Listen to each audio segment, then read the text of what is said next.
अवधूत चिंतन श्री गुरुदेव दत्त श्री स्वामी समर्थ. नमस्कार, मी रोहिणी. तुम्ही पाहताय महिमा स्वामींचा. माझ्या चॅनेलमध्ये तुम्ही पाहणार आहात मोरपीस आणि वास्तुशास्त्र. तुम्हाला माहीत आहे का, मोरपिसाचे खूप सारे अद्भुत उपाय आहेत.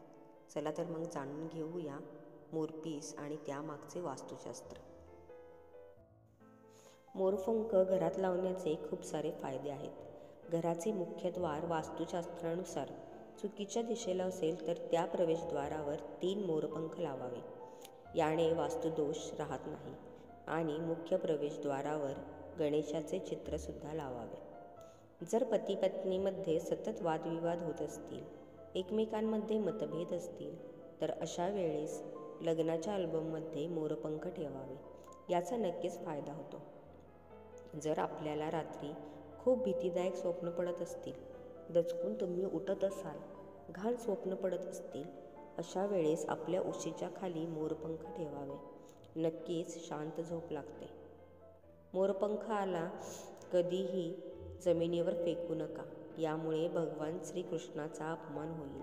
आपल्या घराची तरक्की होणार नाही, धनवृद्धी होणार नाही, कोणत्याच कार्यामध्ये यश मिळणार नाही. जर एखाद्या व्यक्तीने तुम्हाला कृपेने स्वमर्जीने मोरपंख दिले तर तुमचं भाग्य उजळले जाईल. तुमच्या आयुष्यातील सर्व अडचणी दूर होतील. घरात दक्षिण-पूर्व कोपऱ्यात मोरपंख लावावे. याने घरांमधील लक्ष्मीची आवक वाढते, बरकत वाढते. मोरपंखाने गंगाजल सर्व घरांमध्ये शिंपडावे. यामुळे नकारात्मक ऊर्जा, भूत प्रेत, तंत्रक्रिया सर्व निष्फळ होऊन घरामध्ये प्रसन्नता निर्माण होते. वास्तुदोष दूर करण्यासाठी मोरपिसाचा खूप उपयोग होतो.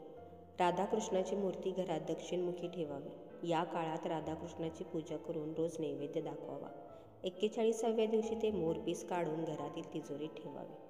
घराच्या दक्षिण-पूर्व कोपऱ्यात मोरपीस ठेवल्याने कुटुंबाची आर्थिक भरभराट होते, तर पश्चिम कोपऱ्यात ठेवल्याने विषारी प्राण्यांपासून संरक्षण होते. डायरीमध्ये ठेवल्याने राहू दोषावरील हा प्रभावी उपाय मानला जातो. त्यामुळे मुलांचे अभ्यासात लक्ष लागते. मोरपीस पुस्तकात ठेवणेही शुभ मानले गेले आहे. चांदीच्या इबीत मोरपीस ठेवून बाळाच्या उशाशी ठेवल्यास बाळाला दृष्ट लागत नाही, अशी धारणा आहे. आजच्या या व्हिडिओमध्ये इतकीच माहिती होती. व्हिडिओ आवडला असल्यास व्हिडिओला लाईक करा, शेअर करा, चॅनेलला सबस्क्राईब करा. पुन्हा भेटूया एका नवीन व्हिडिओसोबत आणि नवीन विषयासोबत. तोपर्यंत तुम्हा सर्वांना श्री स्वामी समर्थ. जय जय स्वामी समर्थ. श्री स्वामी समर्थ. जय जय स्वामी समर्थ.